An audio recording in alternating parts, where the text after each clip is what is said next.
ಮಂಗಳೂರಿನ ಉಜೋಡಿಯಲ್ಲಿರುವ ಶ್ರೀ ಶಿವಭಕ್ತಿ ಯೋಗ ಭಜನಾ ಮಂದಿರದಲ್ಲಿ ಮಹಾಶಿವರಾತ್ರಿ ಪೂಜಾ ಕಾರ್ಯಕ್ರಮ ನಡೆಯಿತು.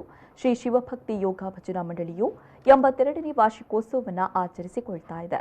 ಇನ್ನು ಮಹಾಶಿವರಾತ್ರಿಯ ಪ್ರಯುಕ್ತ ಮಂದಿರದಲ್ಲಿ ವಿಶೇಷ ಪೂಜಾ ಧಾರ್ಮಿಕ ಕಾರ್ಯಕ್ರಮಗಳು ಹಾಗೂ ಏಕಹ ಭಜನೆ ಕಾರ್ಯಕ್ರಮಗಳು ನಡೆಯಿತು.